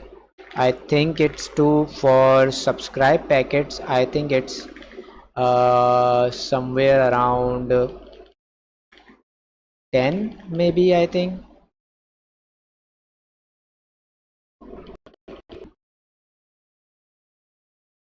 So what it's going to do is that it's going to make sure the packet remaining length equals to 0. No, we don't need this. It's going to have the remaining length, for example 2. It's going to check, it's going to bring out uh, remaining length equals to, okay, 2. Okay, it just shifts out to the other part. It goes, okay. Yeah, I think that is kind of makes sense.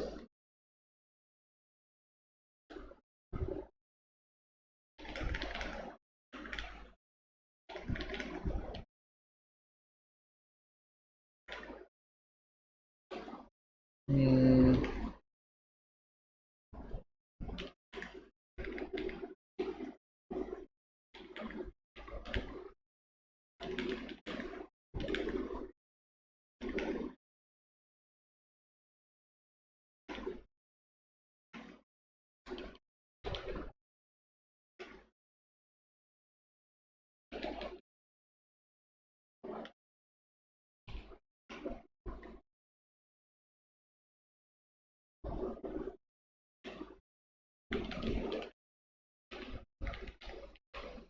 I had it somewhere.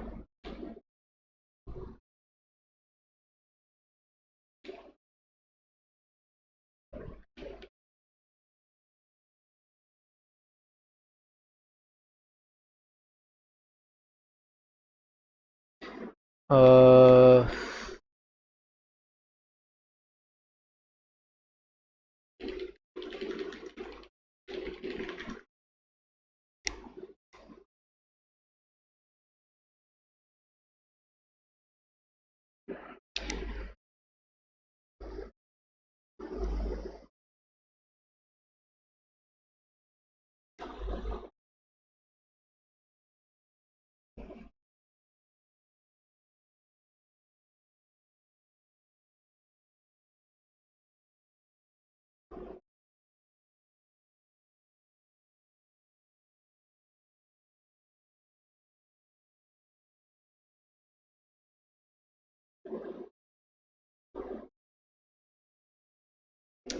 let's just make it 2 for now for the connect packet. I think for subAC it's around 3, because we have the packet header, we have the variable packet identifier, and we're responding with a packet identifier also. I think it's around uh, 3, right? We're just going to do that. And one more thing I need to do is I need to just confirm the logic once again. We are packing the control type, converting it to doing the conversion on int 80, another conversion just converting header control type to unsigned integer of 8 bits, and then what we do is we shift it to the 4 bits right, making sure that we are 4 bits to the left, right? Yeah, I think 4 bits to the left. This means 4 bit to the left. So making sure that we are setting it to the upper 4 bits, and same goes over here. We're setting it to the lower 4 bits, making this packet header okay, control type okay, start buff, remaining length okay. We define a variable, we just decrease it, we do this, we make the remaining length as equal to our remaining length that we have set for the packet. For instance, if it's 2, it's 3, it's going to be set, the remaining length is set to 2 or 3. Now what it does, it just now it sets the remaining length to it. No, it just masks out the upper 7 bits, sorry, the lower 7 bits, the mask out the 7 bits, and it checks if the remaining length is still 127. If it is, then just set the continuation bit to 0x80. Again check remaining length. Okay, what is the point of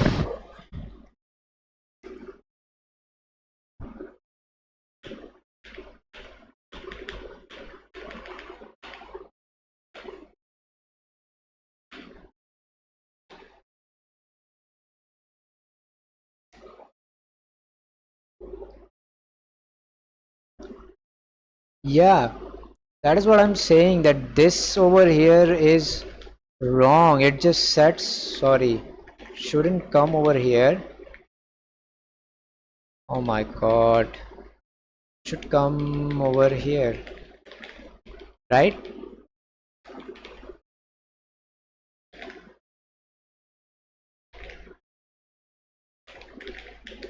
So what now, what happens is, now we are correctly doing it. We do this, we set the remaining length, for example, for instance, it's set to 2, so we check the buff, which the buff is at the that particular byte, and now it masks out the 7 bits that we need, and check if their value is greater than 27. If their value is greater than 27, it just sets the continuation bit, the most significant bit, to 1, so that we can continue with our looping. And then the remaining length is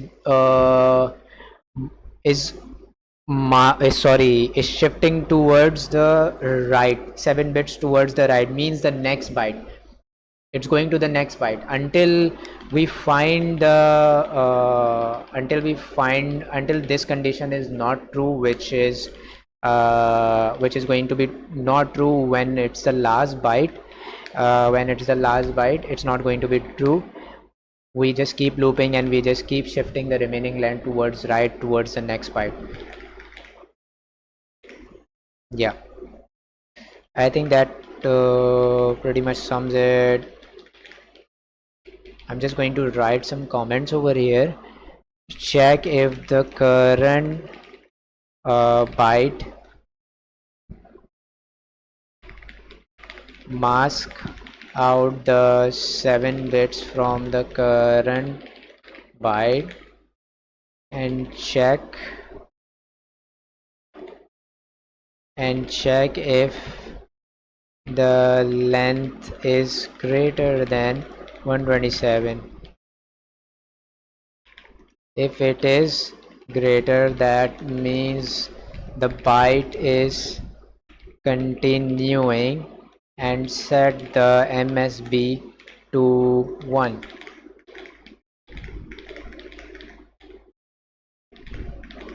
And now shift the remaining length to the next byte by shifting right 7 bits to the right. I think that sums it up. That makes sense. Mask out the 7 bits from the current byte and check if the length is greater than 27. If it masks out the bit and checks if the length is greater than 27. If it is greater, that means the byte is continuing, and set the most significant bit to 1. That means if it's greater than 127, that means the byte is long enough and it has more to it. And just set the MSB, just set the buffs MSB to 0x80, which is the most significant bit, to 1, and then shift 7 bits to right, which is the next byte. Now remaining length has the next byte in it, and it's going to check the next byte. Keep doing this until we have the most significant bit to 1. Okay, great. So I'm just going to, sorry, remaining length 2.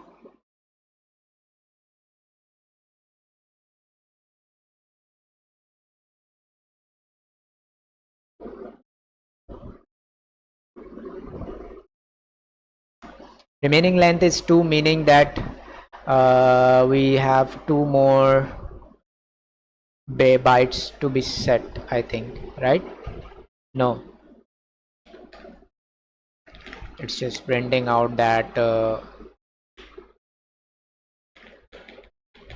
S packet, this one, it's just printing out that.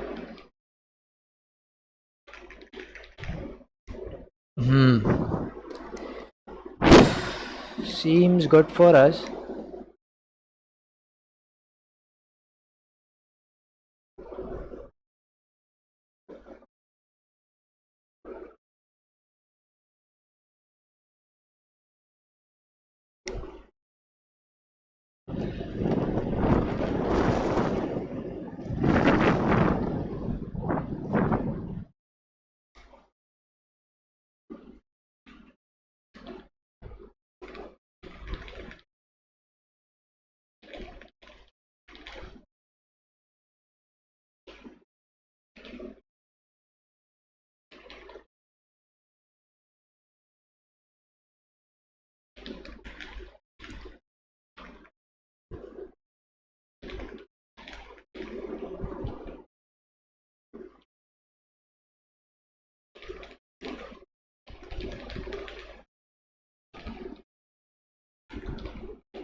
This is fine. I need the topic name that I'm getting from the packet also. So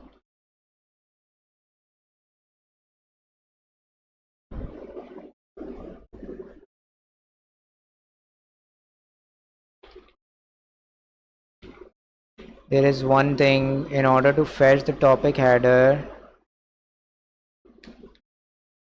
um,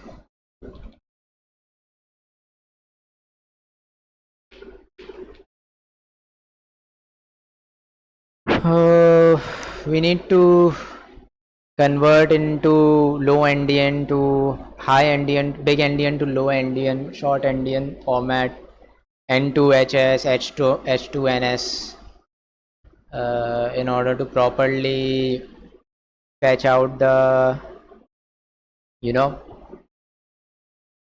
most in order to fetch out the topic name correctly and the payload also.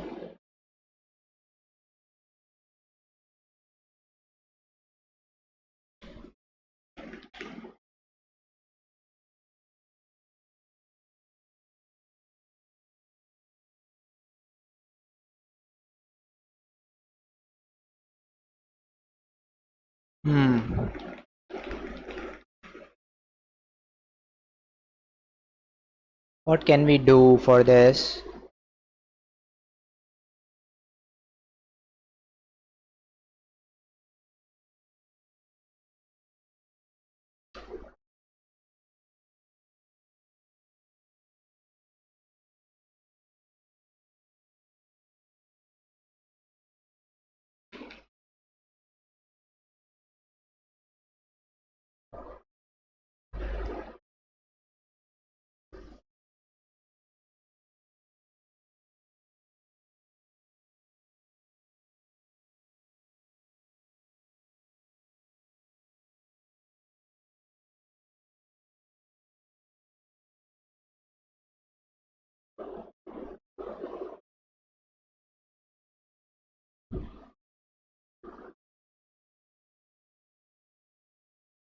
Mm,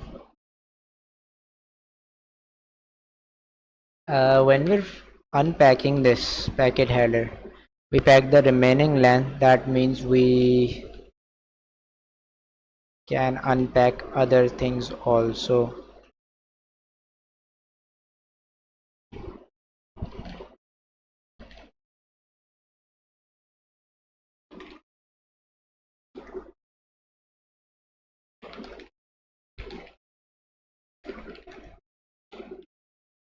And in the buff sg, I don't think I will be needing the buff sg.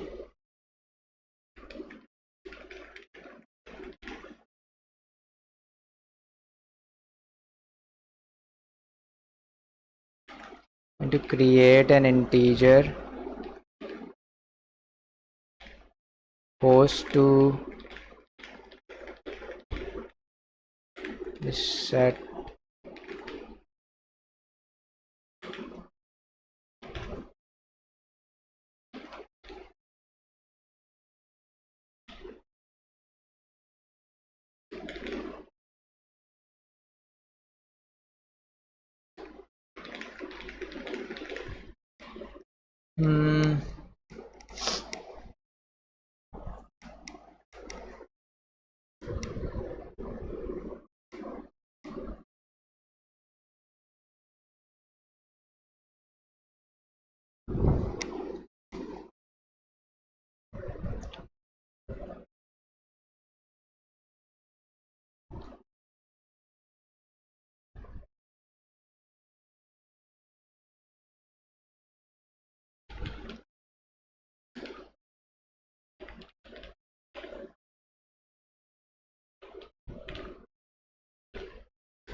Because the we need to do one this step requires, in order to fetch the topic name, we have to first convert it into a short endian, because when we receive from the MQTT, it is in the big endian form, and our host system may or may not understand the short endian format. It's a format where the most significant bit is the lowest bit, I think, and in the big endian the most significant bit is the highest bit. And our host or our servers or systems understand short endian, but when it's gone through the network, it should be converted back to big endian. So uh, in order to unpack it, we have to convert it back to short endian. Convert the 2 byte integer to short endian format, and then fetch out the topic name. Yeah,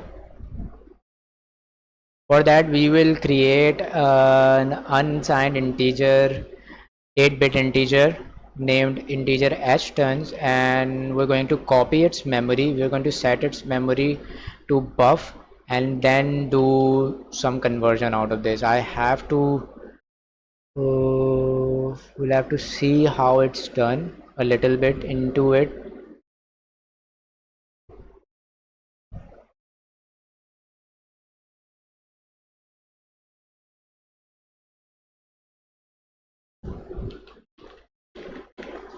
Yeah, I'll have to see the exact syntax how it works out, because I don't fully remember, but I remember the step exactly. And I think I'm going to take a short break and we'll come back to you guys in a short while. Until then, let's see you. Until then, we're just going to, you guys just take care of yourselves. Have a nice day, have a nice time. We'll be back shortly today, in some time today, hopefully. Okay, thank you so much for joining. Have a nice day. Bye.